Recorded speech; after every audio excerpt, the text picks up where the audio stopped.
Bagaimana jika saya katakan bahwa justru dalam kesendirianlah kamu bisa menjadi versi terkuat dari dirimu? Bahwa kesendirian bukan kutukan, tapi kesempatan untuk kembali menjadi pemilik penuh atas hidupmu. Bahwa menjadi sendiri bukan berarti kamu lemah, tapi justru saat itulah kamu paling tak terkalahkan. Karena kamu akhirnya berdiri, bukan karena dorongan orang lain, tapi karena keputusanmu sendiri. Kamu tidak perlu validasi dari luar untuk menjadi berharga. Kamu hanya perlu mengingat siapa kamu. Sebelum dunia ini mengajarkanmu rasa takut, berapa banyak dari kita yang bertahan di hubungan yang menyakitkan hanya karena takut ditinggal? Berapa banyak dari kita yang menahan diri berkembang karena takut sendirian di jalan yang berbeda? Kita tidak sedang kekurangan cinta, kita kekurangan fondasi untuk berdiri sendirian, dan dunia modern ini terlalu sibuk mengajarkanmu menjadi populer, tapi lupa mengajarkanmu menjadi kuat. Padahal ketenangan sejati bukan datang dari diterima banyak orang, tapi dari berdamai dengan diri sendiri. Stoicisme mengajarkan satu hal penting. Jika kamu bisa menaklukkan pikiranmu, maka tak ada satupun di luar sana yang bisa menjatuhkanmu. Epictetus pernah berkata, "Kamu bukan terganggu oleh kejadian di luar, tapi oleh penilaianmu terhadap kejadian itu." Dan di video ini, saya akan membagikan 13 prinsip stoik yang tidak hanya akan membuatmu tahan banting, tapi juga tahan sepi, tahan penolakan, dan tahan hidup dengan kepala tegak. Ini bukan motivasi, ini filosofi perang batin. Dan kamu, siap atau tidak, sedang berada di titik balik. Karena mereka yang punya kekuatan sejati bukan dilahirkan, tapi dibentuk saat dunia mulai meninggalkan mereka. Sebelum kita mulai, saya ingin kamu tulis di komentar satu kalimat ini. Saya siap menjadi kuat. Bukan untuk saya, tapi untuk dirimu sendiri. Karena kekuatan mental dimulai dari keberanian untuk memilih. Dan ini langkah pertama. Sekarang, mari kita mulai dengan prinsip pertama dan bersiaplah.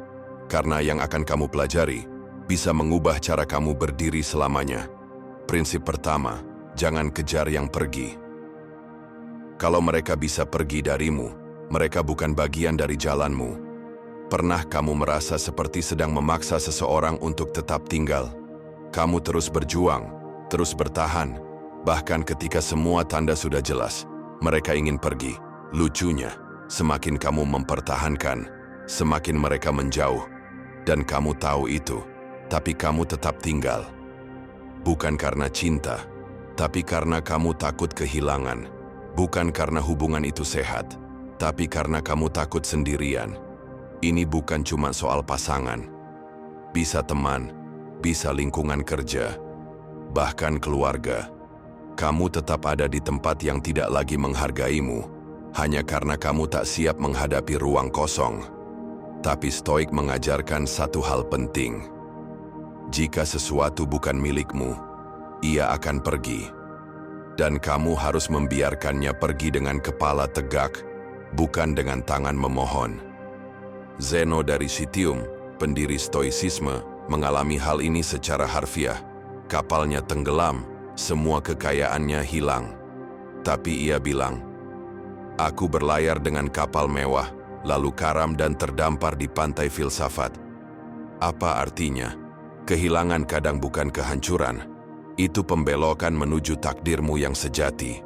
Tanya ke dirimu sekarang, berapa banyak waktu yang kamu habiskan untuk memperjuangkan yang seharusnya sudah kamu lepaskan? Dan setiap kali kamu mengejar orang yang tidak ingin kamu kejar, kamu sedang melatih otakmu untuk menurunkan harga dirimu demi validasi. Lelaki sejati tidak mempertahankan apa yang tidak ingin bertahan, karena dia tahu yang bisa pergi bukan ancaman, tapi penyaring. Bayangkan kamu sedang berdiri di gerbang hidupmu, dan orang-orang datang dan pergi. Yang harus kamu jaga bukan siapa yang masuk, tapi siapa yang bisa membuatmu kehilangan jati diri. Karena kuncinya bukan pada siapa yang tetap tinggal, tapi pada siapa kamu saat semua orang memilih pergi. Karena kekosongan bukan kelemahan, tapi tempat terbaik untuk menemukan keutuhan. Prinsip kedua, diam. Itu strategi, bukan kelemahan. Reaksi cepat adalah tanda kamu belum menguasai dirimu. Kebanyakan pria hari ini salah paham soal maskulinitas. Mereka pikir, kalau ada yang menghina, harus dibalas. Kalau dunia tidak adil, harus marah. Kalau ada yang tidak sesuai, langsung meledak. Padahal kenyataannya, pria yang reaktif adalah pria yang sedang dijajah oleh emosinya sendiri. Dalam stoicisme, kekuatan bukan di suara, tapi di kendali. Seneca menulis, orang yang mampu menahan responsnya sedang memegang senjata paling kuat yang bisa dimiliki manusia, pilihan untuk tidak dikuasai oleh impuls. Bayangkan ini, seseorang mencoba memprovokasimu, mereka ingin melihatmu terpancing, tersulut, kehilangan arah, lalu kamu diam. Bukan karena takut, tapi karena kamu sudah tahu, tidak semua peluru perlu ditembakkan. Diam bukan berarti kamu lemah. Itu artinya kamu sedang memilih pertempuran, karena tidak semua pertempuran layak dimenangkan. Beberapa cukup kamu biarkan lewat, sambil menyiapkan pukulan di waktu yang tepat. Pria yang kuat bukan yang selalu bicara, tapi yang bisa menyimpan pendapatnya sampai saatnya menjadi keputusan. Di dunia digital sekarang, diam sering disalahartikan. Kalau kamu tidak balas chat cepat, dibilang dingin. Kalau kamu tidak update story, dibilang gak eksis. Kalau kamu gak debat, dibilang gak peduli. Tapi stoik tidak main di panggung sosial, mereka main di arena batin. Dan satu-satunya penonton yang perlu mereka jaga adalah hati nurani mereka sendiri. Marcus Aurelius, seorang kaisar Romawi, punya seluruh kekuasaan untuk menghabisi musuhnya. Tapi ia tulis, kemenangan terbaik adalah ketika kamu bisa memilih untuk tidak menghancurkan orang yang mencoba menghancurkanmu. Karena tidak ada kemenangan yang lebih agung, selain ketika kamu menang atas dirimu sendiri. Diam bukan pasif. Diam adalah posisi bidak sebelum langkah mematikan. Dan hanya pria yang sudah selesai dengan egonya, yang bisa bertahan dalam senyap, tanpa butuh panggung. Prinsip ketiga, lepaskan. Bukan karena lemah, tapi karena kamu berkuasa. Melepaskan adalah keputusan orang kuat, bukan pelarian orang takut. Banyak pria modern berpikir, kalau aku lepaskan, berarti aku kalah. Kalau aku mundur, berarti aku lemah. Kalau aku berhenti, berarti aku menyerah. Tapi tidak semua yang kamu lepaskan berarti kamu kalah. Kadang justru itu pertama kalinya kamu benar-benar menang. Karena kamu tidak lagi terikat oleh sesuatu yang mengendalikanmu. Lihat baik-baik sekelilingmu.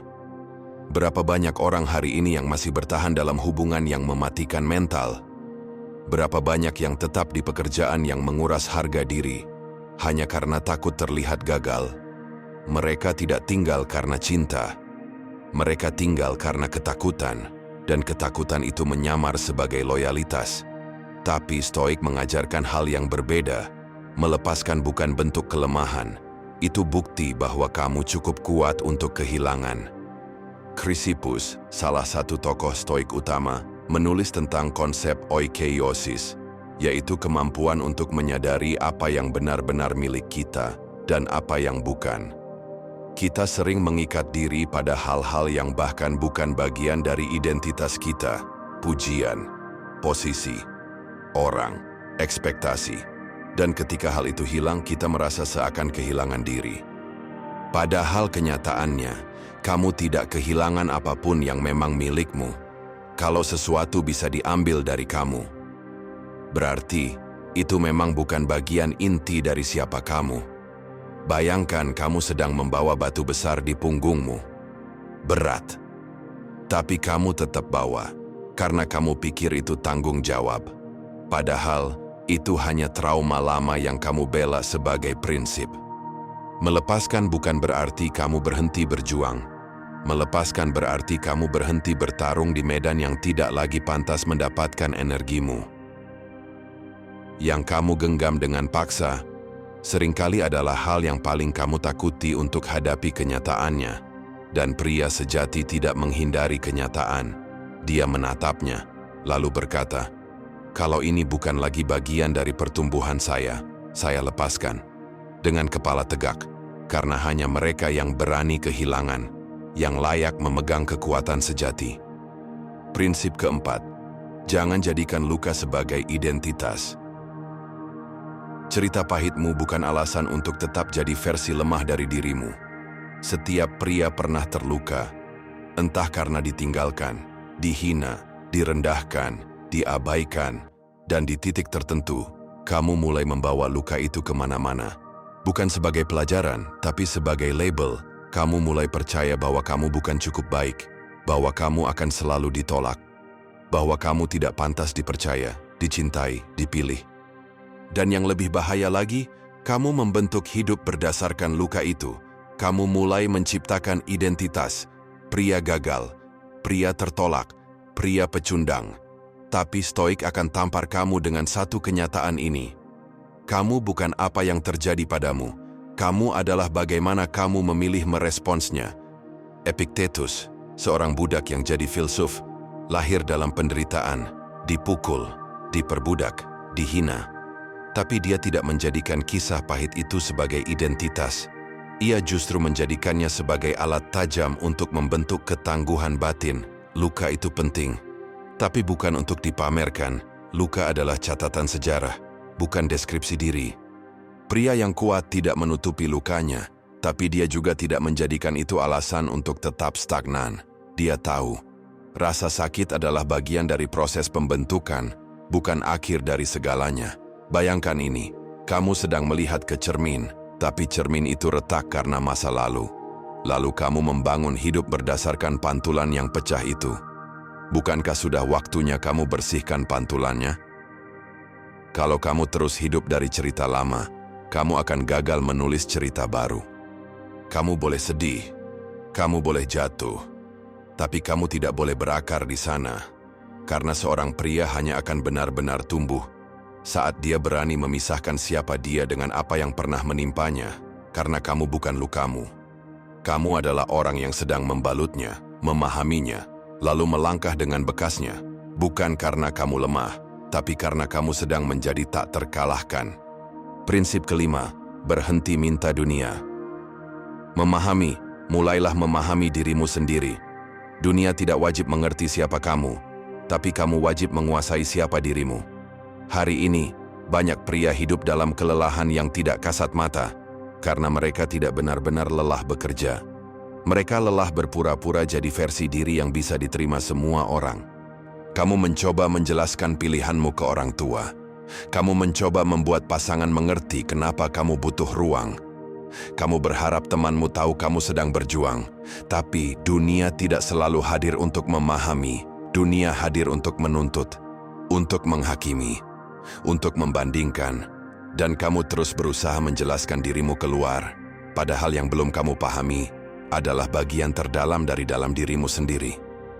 Stoik mengajarkan kita, jika kamu tahu siapa dirimu, maka kamu tak perlu takut akan opini siapapun. Marcus Aurelius, seorang kaisar yang setiap hari harus berurusan dengan ribuan suara dan tekanan, menulis dalam jurnal pribadinya, ketenangan datang ketika kamu berhenti mencoba mengontrol opini orang lain dan mulai menguasai pikiranmu sendiri. Masalahnya bukan dunia tidak paham kamu. Masalahnya, apakah kamu sendiri benar-benar paham siapa kamu? Kalau kamu masih mudah goyah saat dikritik, kalau kamu masih gelisah ketika tidak dipuji, kalau kamu masih menyesuaikan prinsipmu agar diterima, itu artinya pondasi dirimu belum selesai dibangun. Bayangkan kamu adalah rumah. Kalau fondasinya lemah, kamu akan selalu takut retak tiap kali ada getaran dari luar. Tapi kalau fondasimu kokoh, kamu tidak perlu menjelaskan bentukmu ke siapapun. Keutuhan batin adalah saat kamu tidak perlu menjelaskan keputusanmu kepada dunia, karena kamu tahu itu selaras dengan siapa kamu sebenarnya. Stoik bukan tentang jadi dingin atau keras kepala. Stoik adalah tentang berdiri tegak, bahkan saat tidak ada yang bertepuk tangan. Karena pria yang berbahaya bukan yang paling banyak bicara, tapi yang paling tahu kenapa dia melakukan apa yang dia lakukan.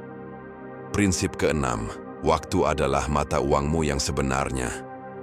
Kebanyakan orang takut kehilangan uang, tapi mereka buang-buang waktu setiap hari tanpa rasa bersalah. Uang bisa dicari, reputasi bisa dipulihkan, Kesempatan bisa datang 2 kali, tapi waktu sekali hilang, selesai. Zeno dari Citium bilang, hidup ini pendek, dan kita menjadikannya lebih pendek dengan menyia-nyiakan waktu. Kamu bisa terlihat sibuk, padahal tidak maju kemana-mana. Kamu bisa scroll berjam-jam, merasa produktif, padahal tidak bergerak. Kamu bisa merasa punya banyak waktu, padahal usia tidak pernah memberi jeda. Pernah nggak kamu sadar? Kita hidup seolah-olah masih punya 70 tahun ke depan, padahal tidak ada 1 detik pun yang benar-benar dijamin milik kita.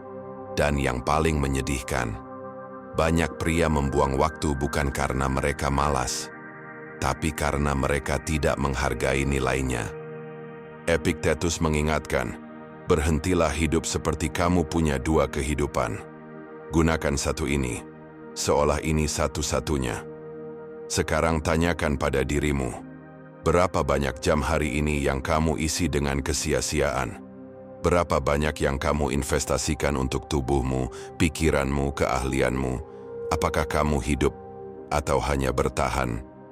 Bayangkan, jika kamu memperlakukan waktumu seperti uang, setiap menit punya nilai, setiap keputusan jadi lebih bijak, setiap pertemuan, setiap tontonan, setiap tidur larut malam, jadi transaksi yang kamu pikirkan ulang.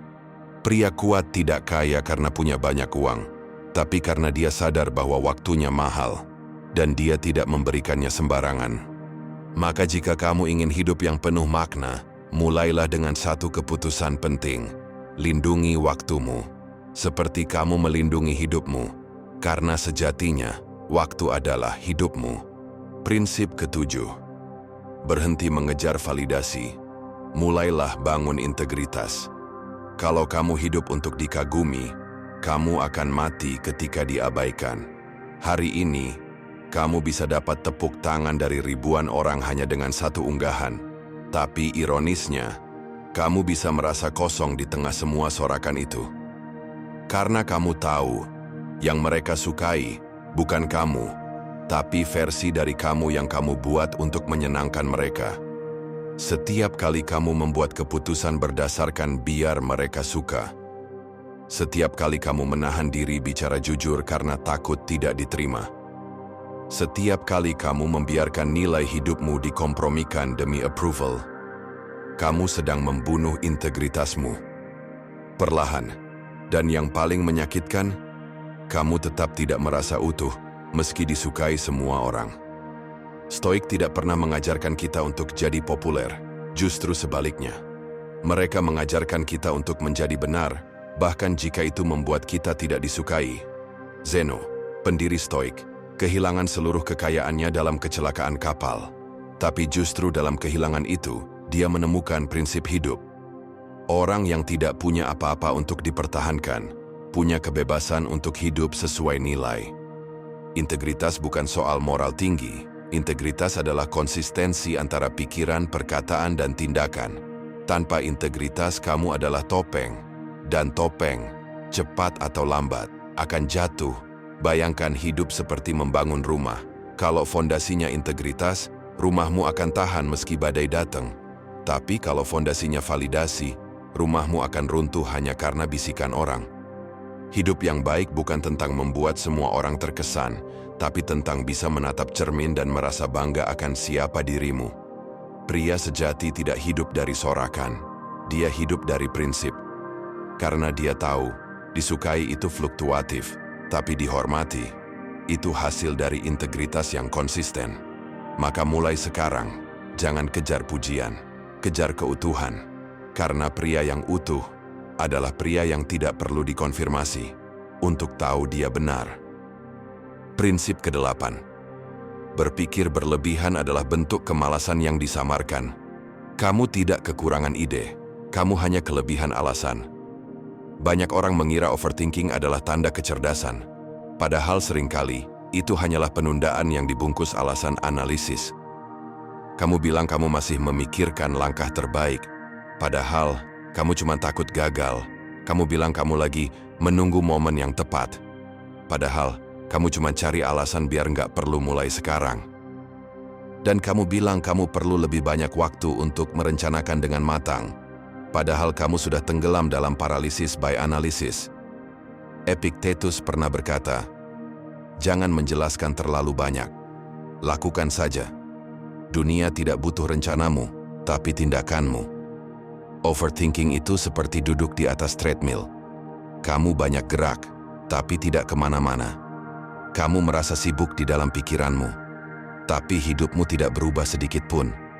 Kenapa ini bisa terjadi? Marcus Aurelius bilang, "Jangan buang waktumu memikirkan hal yang tidak bisa kamu kontrol. Lakukan apa yang harus kamu lakukan hari ini." Stoik tidak anti logika, tapi mereka menolak berpikir berlebihan yang membuatmu lumpuh. Karena pria sejati tidak didefinisikan dari seberapa banyak dia merancang sesuatu, tapi seberapa cepat dia bangkit dan bergerak, meski belum sempurna. Lebih baik kamu melangkah salah, lalu belajar, daripada terus memikirkan langkah yang benar, tapi tidak pernah kamu ambil. Aksi yang tidak sempurna masih lebih berguna dari niat yang sempurna. Prinsip ke-9, kebaikan tak berguna jika tak dibingkai ketegasan. Jangan bangga menjadi pria yang tidak pernah menyakiti siapapun, jika itu karena kamu tidak pernah berani berkata tidak. Hari ini, kita hidup dalam dunia yang mengidolakan pria baik, pria yang sabar, pengertian, mau mengalah, tapi banyak dari mereka berakhir sebagai pria yang tidak dihargai. Kenapa? Karena kebaikan yang tidak dibingkai oleh batas akan dianggap kelemahan. Kamu bilang iya, padahal kamu keberatan. Kamu diam, padahal kamu tidak setuju. Kamu menolong orang, padahal kamu sendiri sedang kelelahan. Dan anehnya, setelah semua itu, yang kamu dapat bukan rasa hormat, tapi justru ekspektasi baru. Ah, dia pasti mau lagi. Seneca pernah berkata, orang yang tidak tahu berkata tidak, sedang menyia-nyiakan hidupnya demi hidup orang lain. Kebaikan itu mulia, tapi ketegasanlah yang membuatnya bernilai. Tanpa ketegasan, kamu hanya akan jadi pelengkap cerita orang lain, bukan aktor utama dalam hidupmu sendiri. Stoik bukan soal jadi dingin dan egois, tapi soal tahu kapan memberi dan kapan menarik diri, bukan karena kamu jahat, tapi karena kamu punya prioritas. Dan hidupmu bukan tempat bagi semua orang untuk bebas masuk tanpa izin. Hormat yang lahir dari batasan akan bertahan lebih lama daripada cinta yang lahir dari pengorbanan membabi buta. Banyak pria baik yang merasa hampa, bukan karena mereka tidak cukup memberi, tapi karena mereka tidak pernah mengatur ulang siapa yang layak menerima. Maka mulai hari ini, jangan buang kebaikanmu pada tempat yang tidak menghargainya. Jangan takut kehilangan orang karena kamu akhirnya berkata, tidak. Orang yang layak tinggal tidak akan pergi hanya karena kamu punya prinsip. Lebih baik ditakuti karena tegas, daripada dikasihani karena selalu mengalah. Prinsip ke-10. Penderitaan tak terelakkan, tapi kekacauan itu pilihan. Sakit itu pasti, tapi terus hidup dalam kekacauan adalah keputusan. Dengarkan ini baik-baik. Setiap orang akan merasakan kehilangan, kecewa, penolakan, kegagalan. Itu bagian dari kontrak kehidupan. Kamu tidak spesial karena menderita. Yang membuatmu spesial adalah bagaimana kamu merespons penderitaan itu. Kamu bisa memilih untuk menyusun ulang hidupmu meski sedang hancur. Atau kamu bisa memilih untuk membiarkan semuanya terbakar sambil bilang, "Aku begini karena keadaannya memang susah." Itu pilihan. Karena penderitaan bersifat netral. Tapi interpretasimu, itulah yang menentukan bentuk hidupmu. Marcus Aurelius, saat kehilangan anak-anaknya satu persatu karena penyakit, tidak menyerah dalam duka, dia menulis, "Jangan katakan aku kehilangan, tapi katakan, aku mengembalikan sesuatu yang bukan milikku sejak awal." Itu bukan dingin, itu penguasaan diri, itu pengakuan bahwa penderitaan itu real. Tapi kehancuran total adalah opsional. Berapa banyak dari kita yang menyalahkan masa kecil, mantan, atasan, cuaca, pemerintah, padahal yang paling berkontribusi atas kekacauan hidup kita adalah keputusan kita sendiri. Kamu tahu hubungan itu toksik, tapi kamu bertahan. Kamu tahu gaya hidupmu destruktif, tapi kamu abaikan. Kamu tahu pikiranmu butuh disiplin, tapi kamu biarkan berkeliaran kemana-mana. Kamu tidak bisa mengontrol semua rasa sakit, tapi kamu bisa mengatur responsmu, dan itu cukup untuk mengubah segalanya. Stoik mengajarkan, jangan tunggu hidup jadi lebih baik untuk kamu mulai membaik. Mulailah membaik, dan hidup akan mengikuti. Jadi, bukan tentang menghindari penderitaan, tapi tentang tidak mengundang kekacauan tambahan yang sebetulnya bisa kamu hindari. Jadilah pria yang tetap berdiri saat hujan turun. Bukan karena dia tak basah, tapi karena dia memilih untuk tidak tenggelam. Prinsip ke-11, kendalikan nafsu, atau kamu akan dikendalikan dunia. Jika kamu tidak menguasai dirimu, seseorang atau sesuatu akan melakukannya untukmu. Kita hidup di era keterjangkauan instan. Segala keinginan bisa dipenuhi hanya dengan satu klik. Mau makanan cepat, Gojek. Mau hiburan cepat, TikTok. Mau validasi cepat, Instagram. Mau gairah cepat, pornografi. Tapi makin mudah kamu memuaskan dirimu, makin sulit kamu mengendalikan dirimu. Dan inilah ironi paling besar. Pria modern berpikir mereka bebas karena bisa melakukan apa saja, padahal mereka sedang dikendalikan oleh apa yang tak bisa mereka tolak. Epictetus bilang, kebebasan sejati bukan hidup tanpa batasan, tapi hidup dengan penguasaan diri. Lihat sekelilingmu. Banyak pria kehilangan fokus, kekuatan, harga diri, bukan karena mereka lemah, tapi karena mereka terlalu menurut pada nafsu yang muncul di kepala dan tubuh mereka. Mereka ingin tidur lebih lama, mereka ingin kesenangan instan, mereka ingin pengakuan tanpa pengorbanan, dan mereka lupa bahwa nafsu tak pernah puas. Semakin kamu turuti, semakin kamu kosong. Nafsu itu seperti api, beri ia kayu, dia akan membakar lebih besar. Satu-satunya cara mengendalikannya adalah dengan disiplin. Marcus Aurelius menulis setiap pagi, "Hari ini aku akan menghadapi rasa malas, ketamakan, kesombongan, dan aku tidak akan tunduk pada mereka." Dia tahu, menjadi kaisar Romawi tidak membuatmu kuat. Yang membuatmu kuat adalah mengendalikan dirimu sendiri, bahkan ketika kamu bisa memiliki segalanya. Maka kalau kamu benar-benar ingin menjadi pria yang kuat, belajarlah berkata tidak pada hal yang kamu inginkan. Saat kamu tahu itu akan melemahkanmu, menahan bukan berarti menyiksa diri. Menahan berarti membangun otot pengendalian. Dan otot itu yang akan menyelamatkanmu saat dunia mencoba memperalatmu. Karakter sejati tidak dibentuk oleh apa yang kamu kejar, tapi oleh apa yang sanggup kamu tolak. Prinsip ke-12. Kamu tidak butuh motivasi, kamu butuh disiplin yang brutal. Motivasi membuatmu mulai.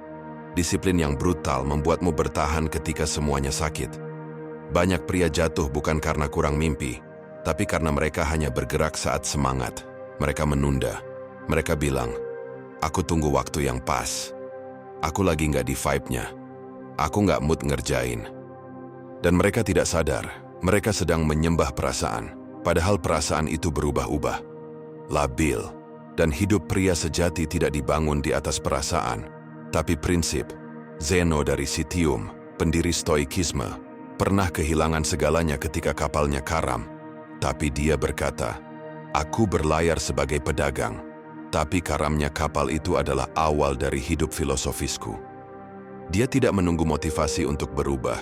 Dia bangkit karena satu hal, kewajiban.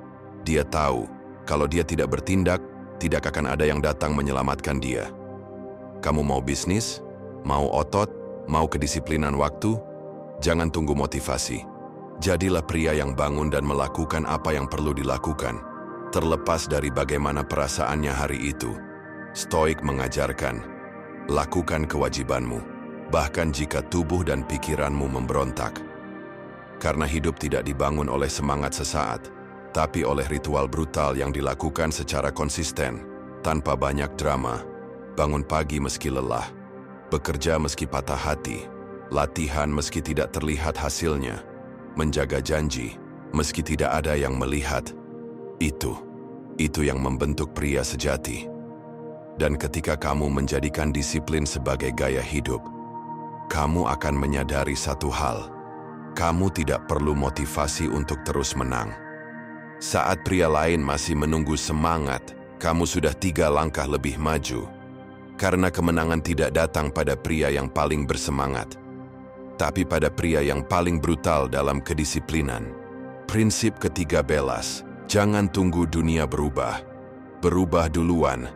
Dia yang mengubah dirinya telah mengubah dunia yang ia tinggali. Kebanyakan pria modern hidup dalam ilusi kontrol eksternal. Mereka berharap keadaan berubah, orang lain berubah, sistem berubah, pasangan berubah, ekonomi membaik, baru mereka bisa hidup tenang. Tapi stoikisme membalik semua itu. Marcus Aurelius bilang, kita tidak bisa mengendalikan apa yang terjadi di luar, tapi kita bisa mengendalikan respon dan cara pikir kita terhadapnya.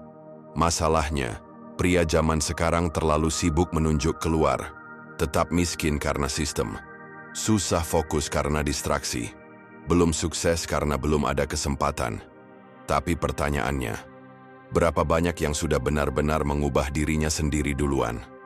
Berapa banyak yang berani bangun lebih pagi meski tidak disuruh, menata mentalnya meski dunia tetap berantakan, menjaga integritas meski lingkungan sekitarnya bobrok?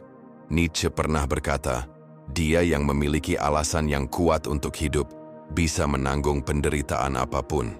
Dan alasan itu tidak akan muncul dari luar, tapi dari dalam dirimu sendiri. Dunia tidak akan berhenti untuk menyesuaikan dirimu, tapi kamu bisa berhenti menjadi korban dan mulai membentuk dunia kecilmu sendiri. Kamu bisa menjadi pusat ketenangan dalam badai, bukan dengan mengontrol badai, tapi dengan mengontrol dirimu sendiri. Bayangkan jika semua orang menunggu orang lain untuk mulai bersikap dewasa, untuk mulai bertanggung jawab, untuk mulai sadar diri. Apa yang terjadi? Dunia tetap rusak. Tapi ketika satu pria memutuskan untuk berubah lebih dulu, lingkungan langsung ikut beresonansi. Perubahan dunia dimulai saat kamu berhenti menuntut dan mulai memperbaiki apa yang ada di dalam kontrolmu sendiri. Dan itu adalah esensi dari seluruh prinsip stoik. Kamu tidak dikirim ke dunia ini untuk mengeluh. Kamu hadir untuk menguasai dirimu. Karena saat kamu sudah bisa berdiri sendiri, tanpa validasi, tanpa pujian, tanpa dukungan pun, tak ada satupun yang bisa menjatuhkanmu. Kamu akan benar-benar sendiri, tapi tak terkalahkan. Dengan 13 prinsip ini, kamu sekarang memegang peta untuk membangun versi dirimu yang tak terkalahkan. Bukan karena kamu sempurna, tapi karena kamu memilih untuk kuat. Saat dunia ingin kamu menyerah, kamu memilih untuk berdiri sendiri. Saat yang lain sibuk mencari sandaran, dan kamu memilih untuk bergerak. Saat kebanyakan orang masih menunggu motivasi, karena kamu sadar, tidak ada yang akan datang menyelamatkanmu, dan tidak ada waktu yang lebih tepat untuk berubah selain sekarang. Maka pertanyaannya sekarang bukan, apa prinsip favoritmu? Tapi, prinsip mana yang siap kamu wujudkan mulai hari ini? Tulis di komentar. Saya hidup dengan prinsip. Isi titiknya dengan prinsip yang paling kamu rasakan. Karena kalimat itu bukan sekadar kata, itu deklarasi, itu komitmen. Itu langkah pertama menuju hidup yang tidak lagi dikendalikan oleh orang lain, keadaan, atau rasa takut. Dan jika kamu merasa video ini menggugah, kamu wajib tonton video selanjutnya. Di sana kita bahas bagaimana menjadi pria yang benar-benar punya kendali atas hidupnya, termasuk dalam relasi, kerja, dan emosi. Klik sekarang. Jangan tunda, karena waktumu terlalu berharga untuk disia-siakan.